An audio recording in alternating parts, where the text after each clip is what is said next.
The term endgame in the audiophile headphone world describes a final set of headphones that a listener can enjoy for the rest of their lives, providing as much detail and accuracy as they would ultimately be happy with. For many listeners, Headphone 1 will be their ultimate goal pair, as they herald, frankly, a giant leap in headphone audio signal reproduction and a possible end to a quest for a near out-of-body experience in music listening. But the big question is, can I actually mix with them? Headphones, headphone, Headphone 1. I've had official communication from either HEDD or their UK distributor calling them all three titles during their product development. So excuse me if I flip-flop between them during the course of this video. These are actually the first set in the UK of the revision 2 headphones, and you can find out what that revision is later on in the video. 30 years ago, HEDD CEO and Chief Engineer Klaus Heinz designed the first compact and marketable AMT tweeter based on Oscar Heil's original air motion transformer invention. Since then, he's increased its sonic quality in several fundamental revisions, such as the immensely popular Adam Audio AX range, into what we can hear today in excellent monitors such as the Type 20 and Type 30 and the mastering grade tower mains. The air motion transformer is a folded electromagnetic driver with a printed aluminium circuit surrounded by a strong magnetic field. The driver design accelerates the airflow to make it 4 times faster than the speed in which the individual folds move, which is a massive advantage when it comes to reproducing music with fast transients. With Headphone 1, they've adapted the AMT into a full frequency driver rather than just a tweeter, where the frequency response was tuned by changing the heights of each fold.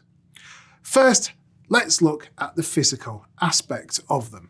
They come with a 1/4-inch braided cable that uses the same Switchcraft Mini XLR connectors as Odyssey's LCD range. At about 1.8 meters long, it's perfect for studio use, as it's long enough to move about with, but hopefully not too long to get caught up in your chair wheels. The construction and build quality is extremely solid. The plastic parts seem robust and firm, and the metal yokes, whilst adding extra weight, feel like they will probably survive a nuclear blast, so I certainly can't see them failing in my lifetime. They're actually pretty comfortable, which is fortunate. At over 700 grams, you'll certainly notice that you're wearing them.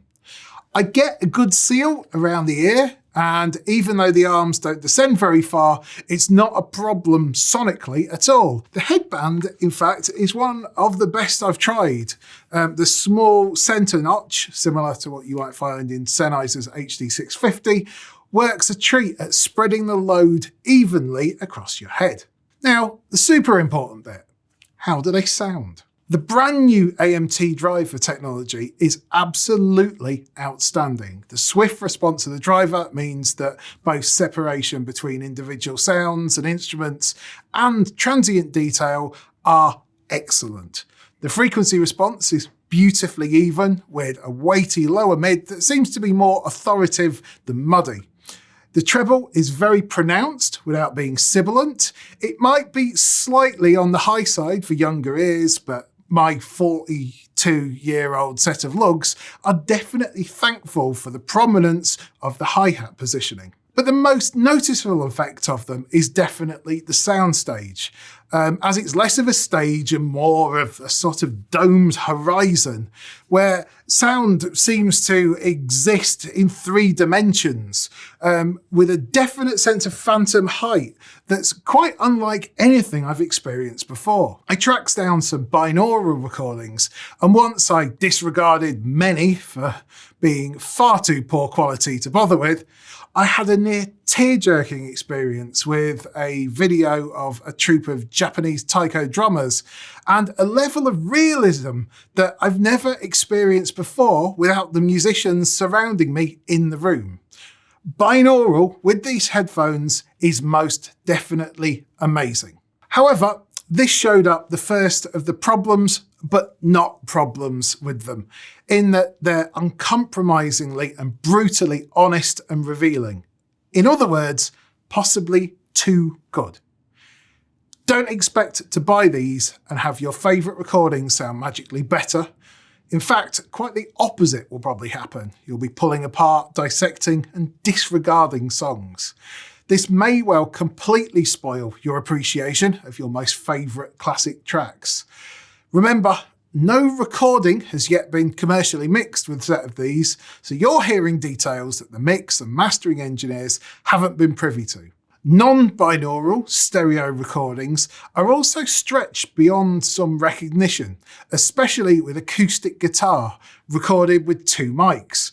That sounds like it's been wrapped around your head with like a 20-foot virtual curved neck. They are 40 ohm and not incredibly efficient, so you do need a good bit of grunt to get these to power properly. Even on the single 1/4-inch output of the RME ADI2 Pro, I'm struggling to get what I would call a loud level, let alone leave some headroom on top. Of course, with the right cables, you can run these balanced from the RME, and that will be completely fine. Also, on the other end of the scale is this iFi Zen DAC with a balance cable, handily the same one that the Audacies use. It does fairly well, though you don't quite get the top-end air that a mastering grade converter is, but I would quite happily work on these, and for about 170 quid all in with the DAC and the cable, just don't go crazy boosting about 12 or 13k with it. It's certainly 10 times less than the ADI2 Pro. For the next problem, I can't mix on these to save my life. The level of detail here is not in question. If I mix with everything panned dead center in mono, it's amazing. But the sheer size of the soundstage, seemingly in all dimensions, means that sounds appear to be around and above me.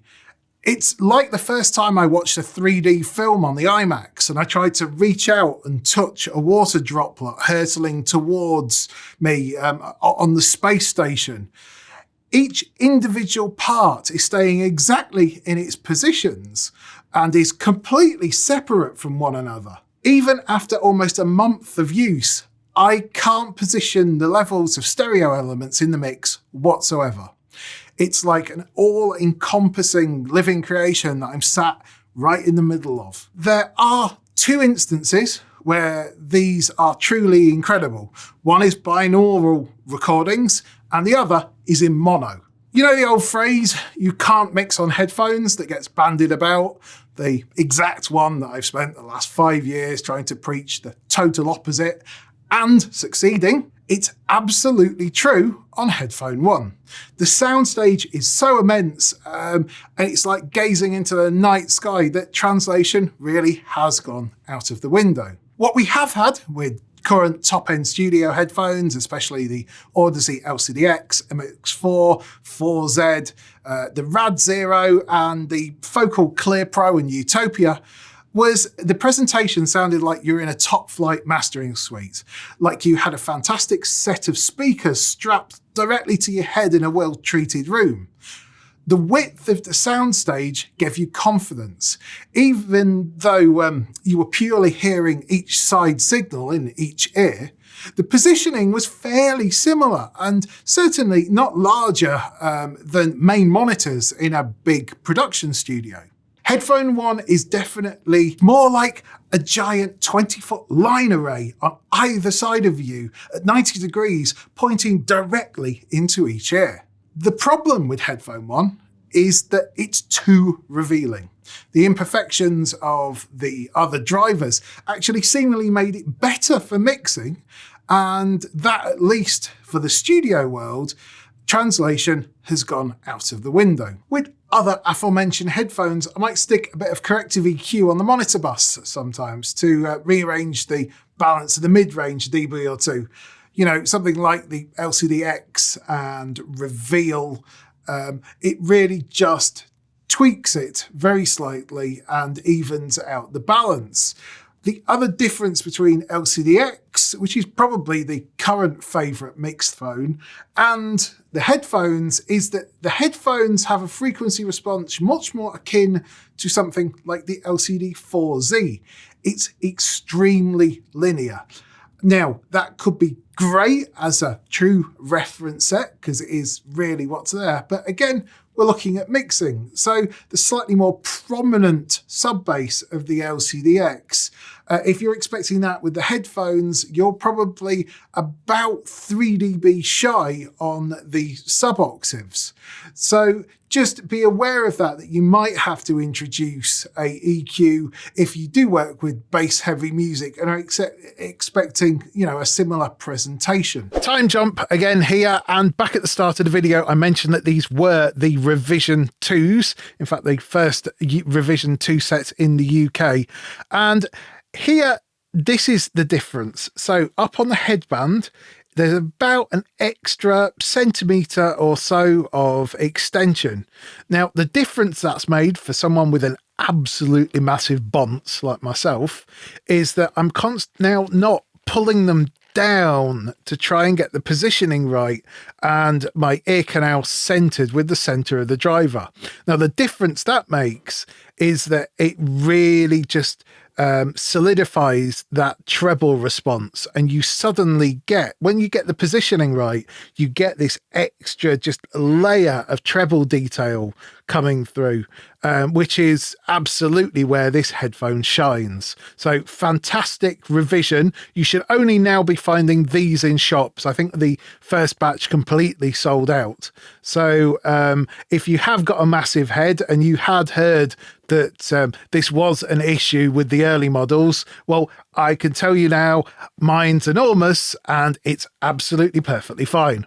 So we need to rein in that soundstage. If we think that the soundstage is at 90 degrees on each side, we need to bring that in to a much smaller figure and get some crossfeed going on to replicate mixing on monitors. One option is to do this in hardware with a matrix like the one on this SPL Phonitor Mini headphone amp. This gives me 3 levels of crossfeed and 3 angles of monitor simulation. As this is analog processing, it's latency free, and immediately I get much better presentation. As I adjust the settings, the whole image seemingly moves in front of me, so I can almost see the boundaries of the positioning, and the phantom Z-axis has almost disappeared, leaving the different sounds in sort of vertical layers. There's still definition and separation between sounds, but now I can seem to be able to stack them on top of each other. Each intensity level seems to make more sense. So I'm wanting to run it on high crossfeed, and I'm changing through the angles, with me not really being able to choose a favourite between 30 and 40 degree config, though it probably is about 30. This is definitely better, though I do feel like a little bit of the magic has been lost with this solution. It certainly solved my first positioning problem, but there was previously just a little bit extra sort of clarity that has disappeared with the crossfeed. Now, another option for this, and my favourite approach, is the Can Opener plugin by Goodhertz, which you might have seen in the LCD1 video where I used it to rein in the soundstage of the HD650. If I load it up and set the crossfeed realism on to realistic, on to standard, I actually get a fair approximation of the 40 degree high setting on the SPL. Changing the realism to hyper realistic and setting the angle to sort of 40, 45 degrees brings back a bit of that sparkle that I felt the SPL lost. Everything is still very much in stereo, but the stereo is in front of me and not on the sides. With this, I can mix and have confidence in my positioning. It's also making the neck of an acoustic guitar feels like it's back to normal size again. So, With a bit of help, I've managed to tame the soundstage down, and Headphones 1 are definitely now a choice for mix work. It's just down to your workflow and monitoring and amp preferences, whether you'll prefer these, Odysseys, Rad Zero, or the big focals. They really are your top-end choices in the mix world. The others all have slightly different presentation and are much more translationable, is that even a word? Straight out of the box. But they're a bit more forgiving than the heads for music listening. But all of them lack the super speed AMT driver dynamics that makes this so distinctive. So let's score them up. For dynamics, 9.5. It's absolutely phenomenal. Tonal balance, 8 out of 10. These are extremely linear, even and neutral, but I would have loved to have seen a slightly pronounced sub-region, a bit like the LCDX. Detail, 9.5. Drive these with a top-end DAC and you will be getting every single bit of detail out. The separation and reverb tails are just insane with these. Comfort, I'm going to give them a 6. They are exquisitely pleasant to stick on your head. The headband is an amazing design, but there's no getting away from the fact that they are over 700 grams. These are seriously heavy headphones, and however well that they do cope with that fact, you really do know you've got them on. Soundstage, again, 9.5. I can't think of it getting any wider and bigger. Amazing. Translation, I'm gonna give them a 3. They are absolutely amazing in mono. They're absolutely amazing in binaural, but there is zero translation in stereo. If you try and mix like you would do normally, you'll end up with a very narrow stereo spread on your mix. So I will suffix that with, I'll give them a 9 using can opener.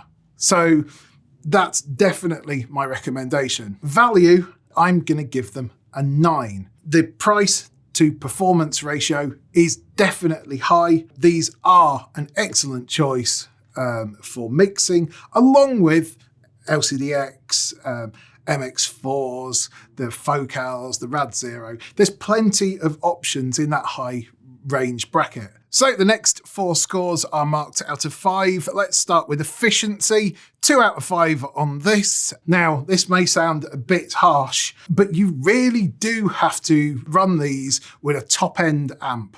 You're looking for something with some serious power. I would be looking at either something that's got balanced output, probably sort of 1 watt and above to leave yourself some headroom. Build quality, 5 out of 5. It's absolutely solid. All the parts are finished very, very lovely. They feel an extremely premium set that won't look out of place in the studio. Portability, 2 out of 5. Unfortunately, there's no carry case that comes with the headphones, and they are fairly bulky.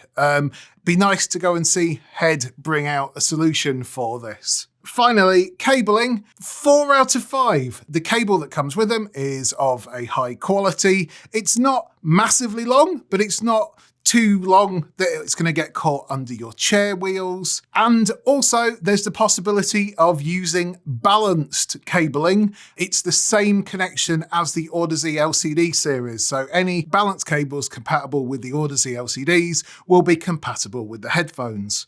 All in all, that's a total of 66.5 out of 90, or 75 if you use the plugins that we've shown. Thanks a lot for watching. If you've got any questions, please put them in the comments and we'll get back to you. Otherwise, we'll see you for another video again soon. Don't forget to give us a subscribe. We'll see you in a bit.